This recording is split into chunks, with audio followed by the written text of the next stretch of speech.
Meeting will please come to order. This is a duly advertised meeting of the Joliet Zoning Board of Appeals. In our capacity, we hear petitions for relief from the strict provisions of the city ordinance. In matters of this type, the decision of the board is final in respect it does not go to the mayor or the city council for any further action.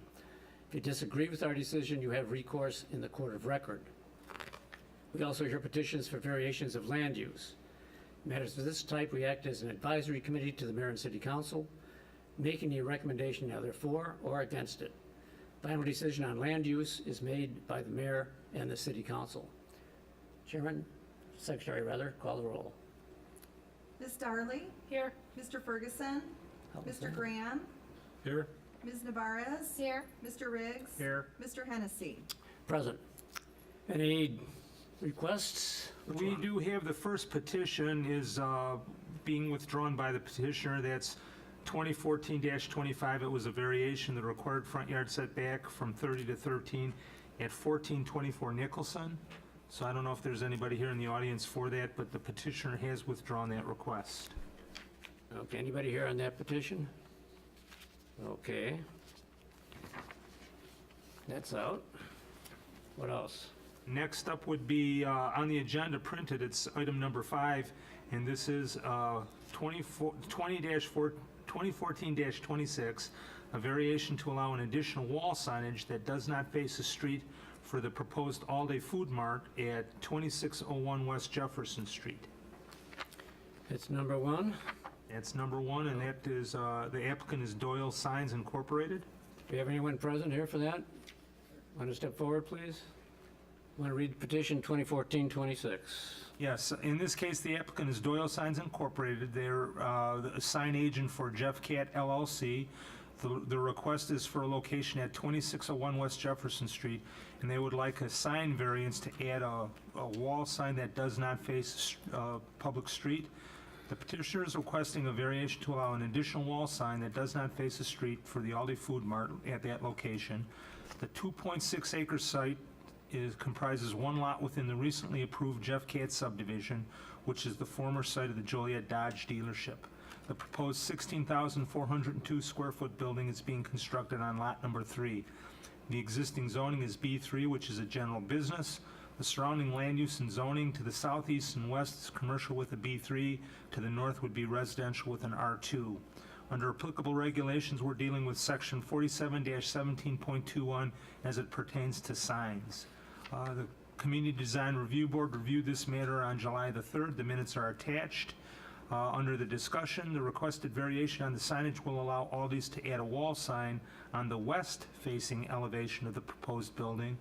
The proposed sign will include the Aldi's sign and a food market sign, and they total 68.2 square feet.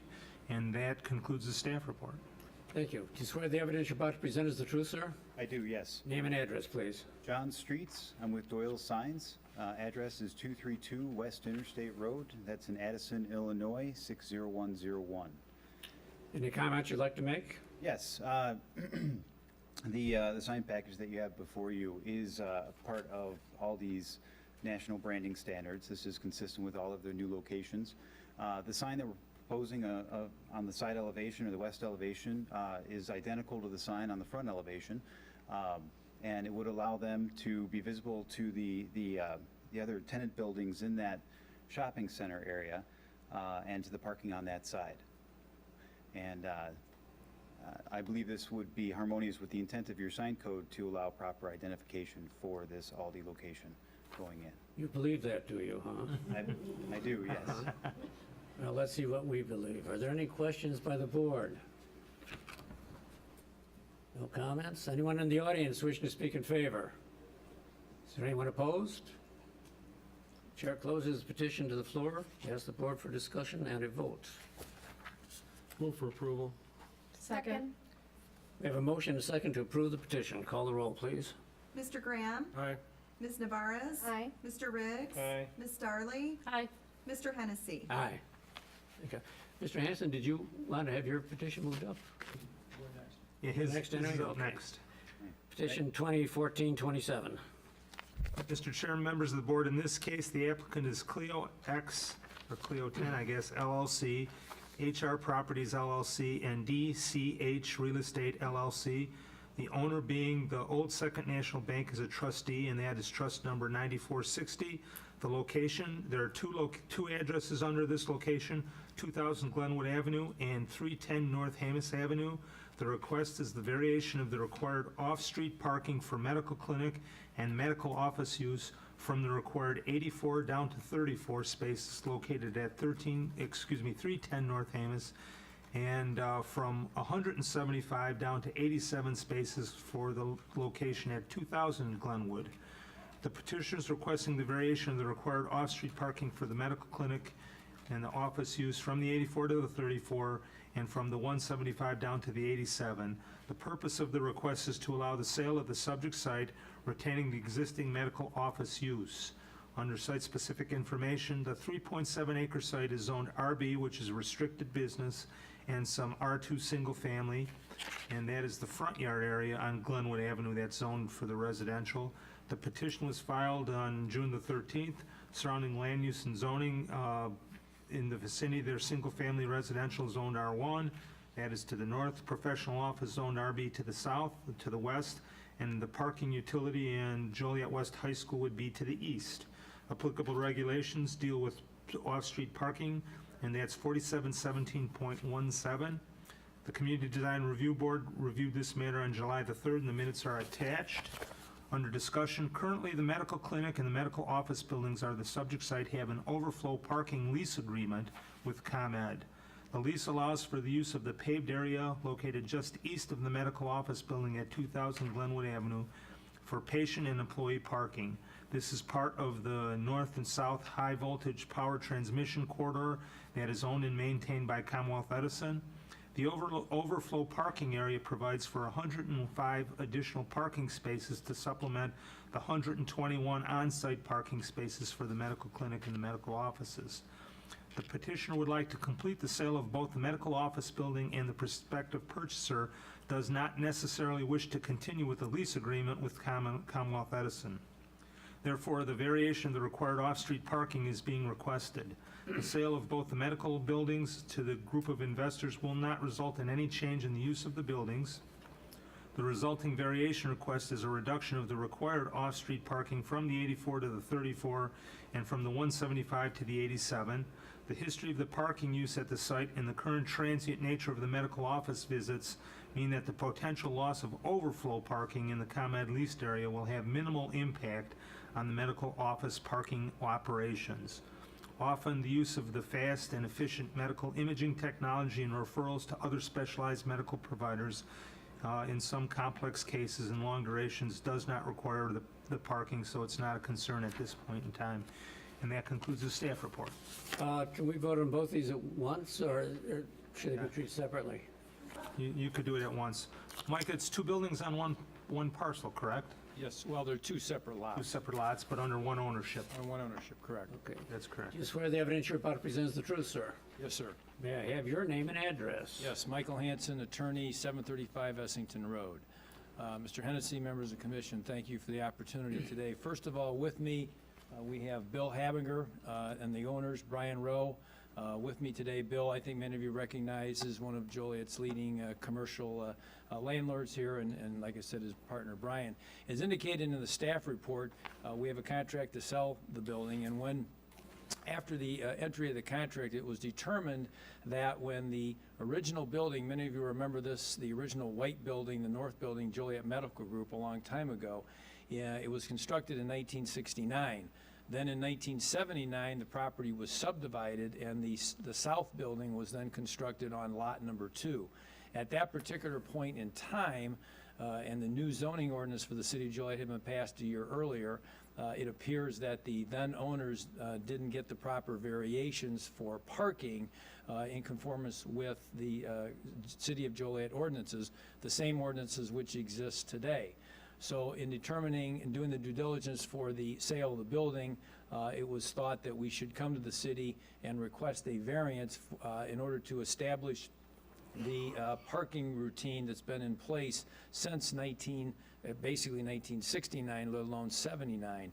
Now, what we did then, after a meeting with Jeff Plyman, Jim Haller, and Barb Newberg, we wanted to conduct a parking study. That parking study being conducted by my daughter, who's working for me this summer, Mary Catherine.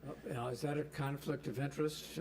I think you might want to, I don't think so, but you Jeff, might can we want to allow ask her to speak on this? Certainly. Okay.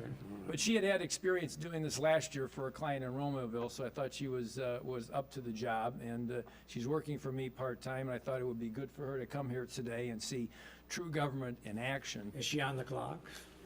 No, she's not being paid today. Oh, okay, she'll probably tell us the truth. That's But what she did, and I've supplied this to Barb Newberg, is that she, on 2 separate days, July 1st and July 8th, for the entire day, she conducted parking studies of all the vehicles entering and exiting the parking area in order to determine that if the Commonwealth Edison lot was in fact not used, was there going to be sufficient parking for the invitees and the tenants in the building. We found out that, in fact, on both days, the highest number of cars was 79 at one particular point in time on the north building, and we're requesting a variation of 74. And on the south building, it was 29, and we're requesting 34. So we feel confident in coming to you today that at any time during the week that these office buildings are used, that there will be sufficient parking, and that the variation then should be granted. Thank you. Any questions from the board? I do. Did the study include, is the parking space best utilized in its current state? Can you get more parking spots there safely? Well, I mean, we have, here the situation, Ms. Darley, is essentially this, is that, see, right now, we utilize the Commonwealth Edison site as well, off-site, okay, which is right next door, as you can see up on the map. We do not know if our buyer is planning to utilize that or not. So we wanted to come to the city, get the variation in order that if that person does not choose to use that there would in fact be sufficient parking. This has been in existence since 1979, as I indicated, all of which time, and the maximum number of spaces, cars parked in the ComEd space was 12. So that's not very many when you figure in how many available parking spaces there will be. Is this building currently fully occupied? Yes, it is. Okay. Well, I myself have been to the smaller of the buildings and have had to park way in the back in the ComEd area because there was no parking in the smaller building lot. Yeah, well, that's why we did the study on 2 specific days, to give us a little bit of a balance in order to make sure there would in fact be parking. Now, remember, there's off-street parking as well, okay, which has 10 spaces right next door on Hamus Avenue in order to provide additional parking. Anyone else? Diane, you through? Anybody in the audience wishing to speak? Oh, wait a minute. Do you have anyone else that wants to speak on this? Is your daughter going to make a presentation? I think she's observing, unless you have a question for her, Your Honor. She has a question for Unless us? you have a question of her. No, I have no questions. I'm just happy that she probably resembles her mother more than the father. So. That's a good thing. Is there anyone? Excuse me, Mike, were you putting up your request? No, I think we'll keep the numbers the same, that's fine. Anybody in the audience wish to speak in favor? Is there anyone opposed? Chair closes the petition to the floor, asks the board for discussion and a vote. Motion to approve. Second. We do have a motion and a second to approve the petition. Call the roll, please. Ms. Navarez? Aye. Mr. Riggs? Aye. Ms. Darley? Aye. Mr. Graham? Aye. Mr. Hennessy? Aye. Thank you. Thank you very much. Okay, petition 2014-28. Mr. Ruiz, present? Okay, let's hear that petition, 2014-28. In this case, we're dealing with Mr. Ruiz, is the applicant. The owner of the property is Stephen Orloff. The location is 805 West Park Avenue. The request is a special use permit to allow the conversion of an automatic power washing and auto detailing shop into an auto repair business. And the purpose is that the applicant is requesting the special use to allow this conversion to do light auto repair at 805 West Park Avenue. The site is located on the southwest corner of West Park and Fisk, just west of Rayner. The site is a triangular-shaped lot with outside dimensions of 100 by 101 by 142, roughly 5,020 square feet. The site is improved with a 484-square-foot one-story brick structure built in 1920, and then a 600-square-foot frame addition built in 1976. The building is located on a cement slab. Adequate off-street parking for 4 cars is located on the blacktop parking area located north and east sides of the building. The property is located in a B1, which is a neighborhood business zoning district. In September of 2011, the Joliet City Council approved a special use permit to allow a power car washing and auto detailing shop in an existing structure at this address, subject to a list of conditions. In March of '81, the board denied a variation to allow a pole sign at the subject property, and this case was filed in June. Surrounding land use and zoning on all sides is R2 single family.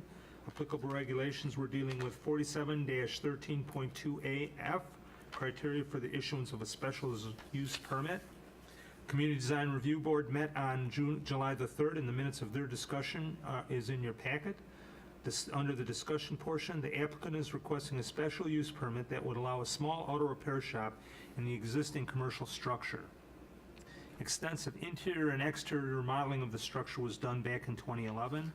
Improvements made in the 2011 included roof repair, interior drywall, new electrical, new plumbing, exterior paint, installation of a trench drain and oil separation filtering system, the renovation of a small customer reception area. The business will have several employees that will work on cars will be limited to several vehicles at any time.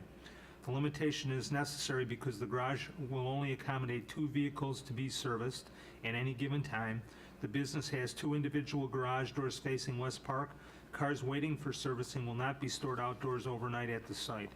The range of repairs anticipated would be minor repairs like brakes, wipers, computer diagnostics, electrical problems.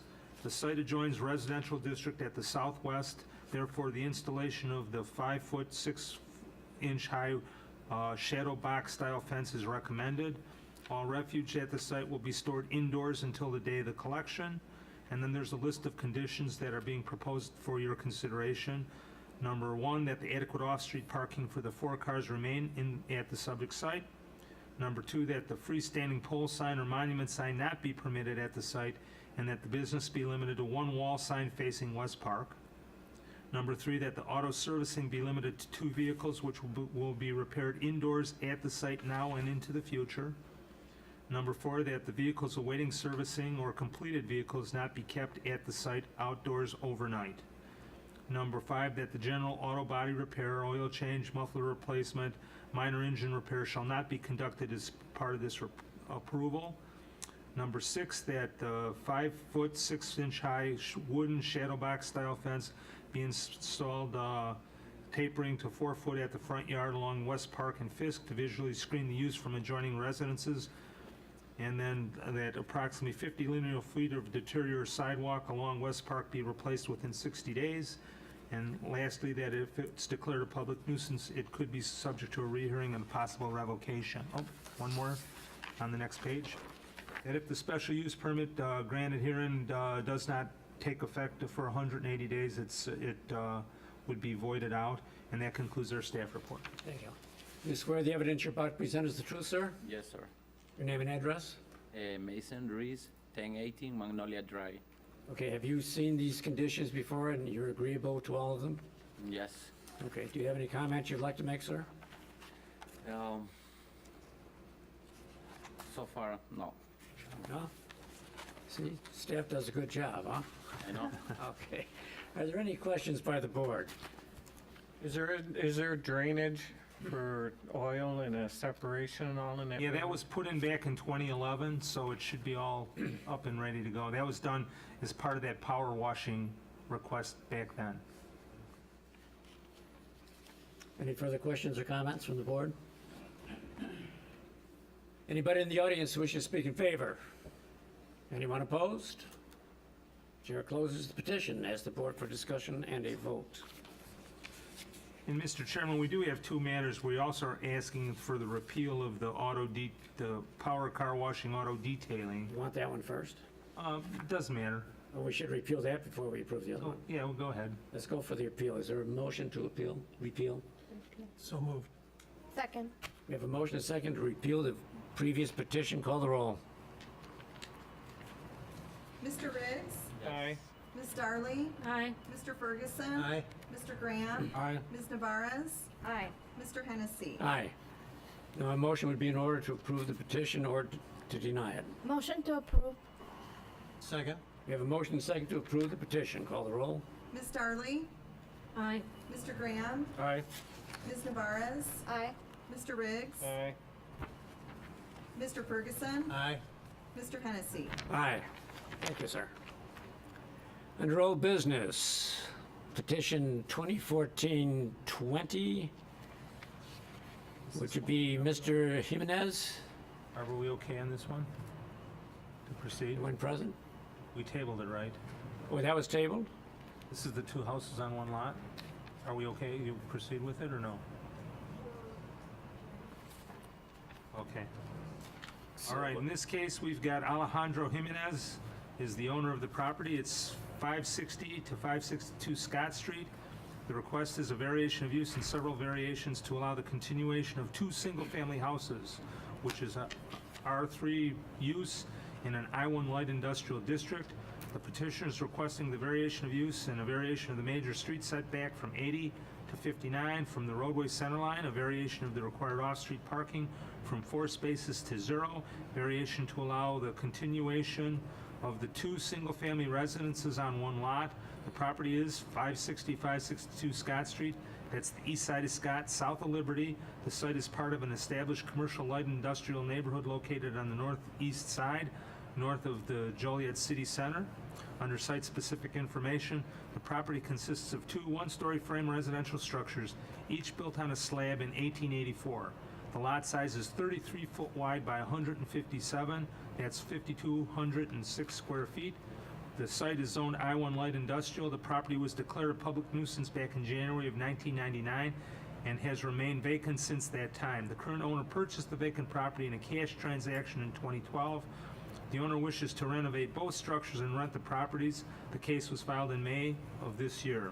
Surrounding land use and zoning, it's I-1 to the north and to the south, undeveloped and industrial I-2 to the east, and the railroad viaduct and commercial zone B3 and I-1 to the west and to the southwest. Applicable regulations, we're dealing with that section that deals with main buildings. We're dealing with a section on major street setbacks. We're dealing with a section on parking regulations, and then lastly on a variation of use. The Community Design Review Board minutes were reviewed, or the issue was reviewed at the CDRB on July the 3rd. Under discussion, zoning only allows one residential building per lot, and the I-1 Light Industrial District does not permit residential use. Therefore, a variation of the use to allow the R3 uses and a series of variations are required.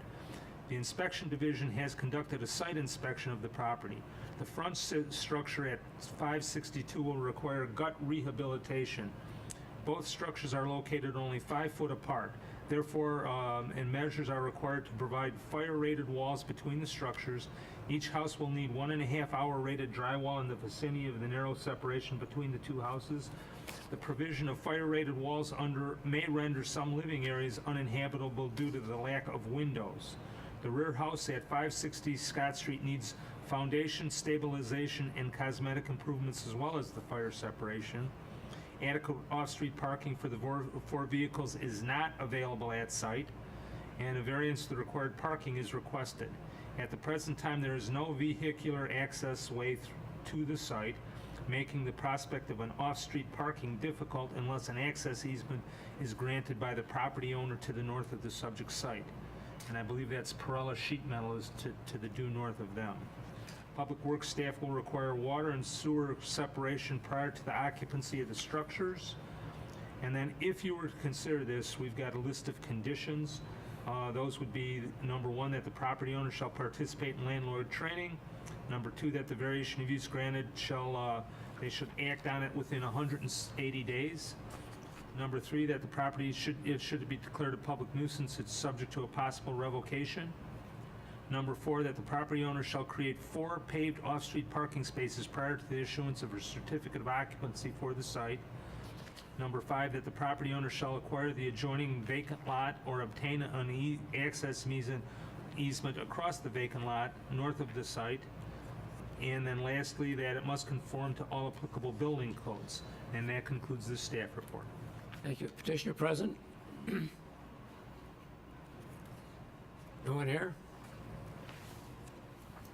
Staff have any recommendations? Well, our recommendation is that we deny it, and the primary reason is it was the opinion of the building inspector that the one structure was in such bad shape that it was not cost feasible to put it back. So his recommendation was, why go through the agony, why go through this, why do that? And it, like he said in the staff report, without windows in the front of the structure, it's not going to be a very pleasant place to live. You've got railroad tracks above it, you've got railroad tracks behind it.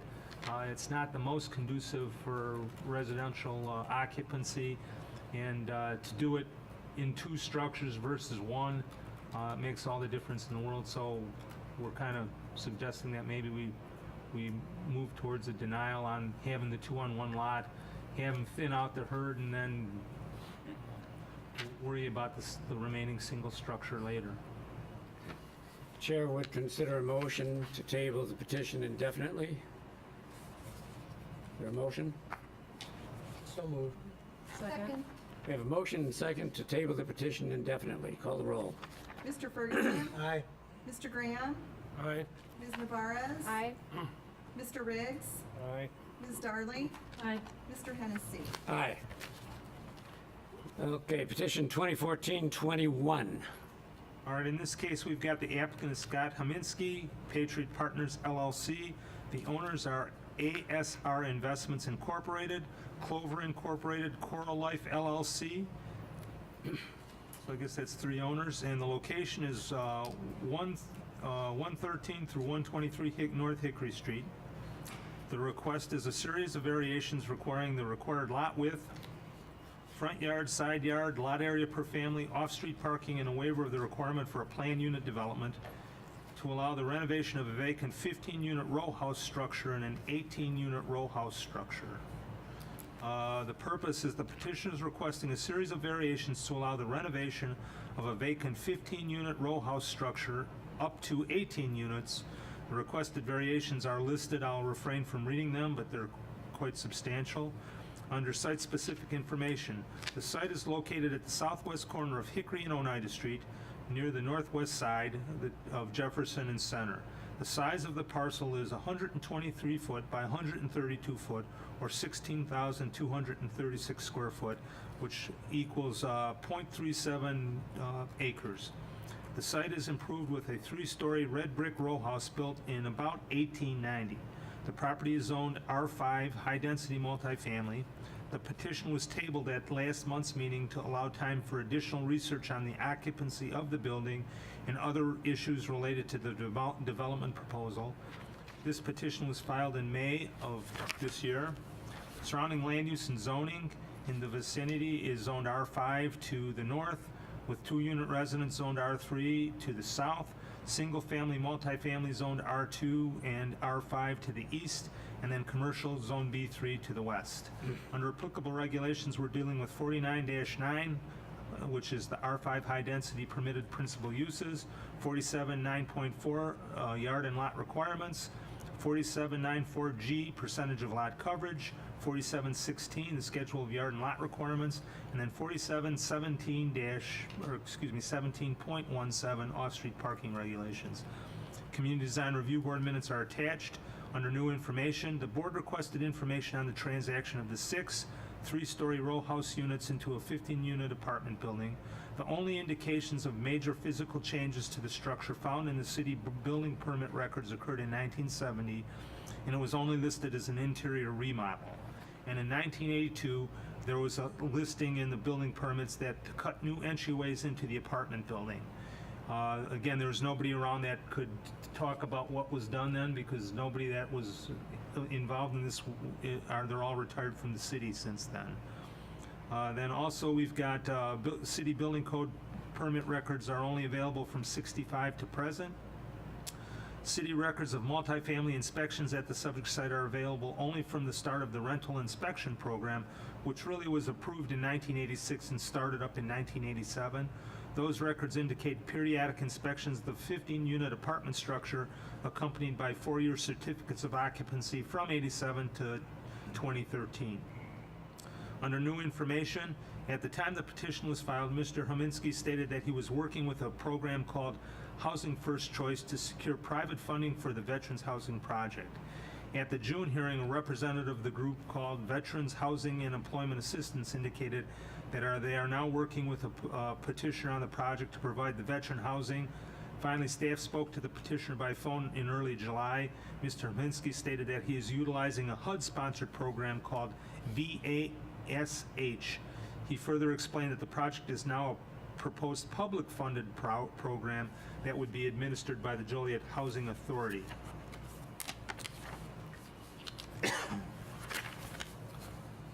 New information. Staff received no written summary of the Veterans Project, although brief explanations have been requested from the petitioner. A detailed plan of the parking area has not been provided. The petitioner has refused to identify the members of the property ownership, with the exception of disclosing that ASR Investments is comprised of Mr. Hominski and his wife Allison. The identity of Coral Life LLC and Clover Incorporated are unknown at this time. The subject site was purchased by Patriot Partners at an auction in a group of 4 buildings. The buildings include the subject 15-unit at 113 through 123 North Hickory. It also included 314 Oneida Street, that's a 2-unit, 316 Oneida, that's a 4-unit, and then lastly 112 through 114 North Center, that is an 8-unit. The total sales price was $375,000. The previous owners of the subject site included Gordon Draftkey from 93 to 2001, Liberty Ventures from 2001 to 2004, Akbar Khan from February of 04 to December 04, and then Jatskis from 2004 to 2012, and then lastly, the old Second National Bank from 2012 through 2013. Under the discussion, the petitioner, Patriot Partners, is a for-profit limited liability company comprised of a group of investors. The group plans to do a gut rehab of the 3-story vacant row house building. The structure is presently gutted, and all front porches were recently removed in preparation of rebuilding those elements. Site history: the structure was originally built as a side-by-side series of 6 single-family 3-story row house units. Beginning in the 1940s, some of the townhouses were divided to create additional units. By the mid-80s, nearly every one of the townhouses had a record of 2-unit or 3-unit occupancy. Neighborhood Services Rental Inspection Program began in '87. That lists the townhouses as registered as a 15-unit property. A rental office was on the north side, the north townhouse at 123 North Hickory. In the years following the enrollment in the rental inspection program, the site was recertified periodically via a 4-year certificate. The property was sold in '05 as a 15-unit structure. A series of complaints about cleanliness, upkeep of the building began in 2010. Property was sold to the current owner in November of 2013.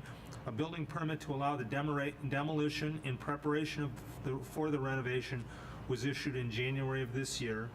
The property owner recently relocated the townhouse rental office from 123 North Hickory to 316 Oneida. The petitioner has been informed that the off-site rental office and the building constructor contractor's office is not permitted at 316. Therefore, a variation of use would be required for that location for that to continue. The petitioner has developed architectural plans to renovate the row house structures, creating 6 garden-level handicapped 1-bedroom units, 6 second-floor 1-bedroom units, and 6 third-floor 1-bedroom units for a total of 18 units. The former north townhouse space would be converted from the rental office to a 3-unit space, resulting in 3 additional units at the site. In an alternate arrangement, the petitioner proposes to allow a veteran who occupies a rental unit at the subject site to become the building's resident manager. The petitioner plans to dedicate this project to housing exclusively to service United States veterans. Sample floor plans are attached. It should be noted that the renovation of the 15-unit townhouse structure represents the continuation of a non-conforming use. The introduction of additional units results in a new project that represents a housing density 3 times greater than the density allowed in the R5 residential district. Staff does not recommend increasing the density of a non-conforming use, and that concludes the staff report. Thank you. Before we proceed, I personally don't feel comfortable with the zoning board handling this for several reasons. We don't have any criteria of when these buildings were actually converted into apartments. There's no record of any building permits. There's no record of any zoning variations. No? To see if they were legally, so that raises a question whether these are actually legal non-conforming uses at 15. If you go back to 87, when 36 were allowed, you would still only be allowed at the maximum, I believe it would be 12, which would be 1/3 of an acre. Right. There's some question on the funding. There's compliance with the information that's been requested, hasn't been given. There's a lot of questions on marketing studies. With the Housing Authority involved, I imagine these are going to be Section 8 vouchers. I have a serious doubt if this board should be considering it, and I have a question to raise with the zoning board before we proceed, and I hope the city attorney will advise me if I'm correct or not, that if we do not waive the request for a special planned unit development, and we desire it to be a PUD, then it should be appearing before the Plan Commission and not the zoning board. At that time, it would come back to the zoning board after their hearing, their determination, which the city then would have a much more complicit action and activity in design and planning, funding, even down to the vegetation and the landscaping. I would ask the board, just as a show of hands, if there's anyone on the board who would be in favor of waiving the planned unit development requirement. If not, then as chairman, I would ask the board to consider a motion to table this indefinitely and for the staff to forward this to the Joliet Plan Commission for their purvey and their information so that we could have an efficacious conclusion for all concerned parties. And if there are any variations required at that time, it could come back to the zoning board. It would also give the Joliet City Council and the mayor the final word on land use in this matter. Chair would entertain a motion to that effect. So moved. Second. Any questions from Mr. Plyman? Any comments? I think you covered it. As I understand the motion, there's a table so that the matter can be referred to the Plan Commission for further proceedings. Which is required by law if it's a PUD. Right. And then if there's any question, it comes back to us for a variation if there's any. And then the city council would have the final word. That's correct. And we have a motion and a second to that effect. Would the secretary please call the roll? Mr. Graham? Aye. Ms. Navarez? Aye. Mr. Riggs? Aye. Ms. Darling? Aye. Mr. Ferguson? Aye. Mr. Hennessy? Aye. All those in favor of approving the minutes of the last meeting signify by saying aye. Aye. All those in favor of adjournment signify by saying aye. Meeting is adjourned. Thank you.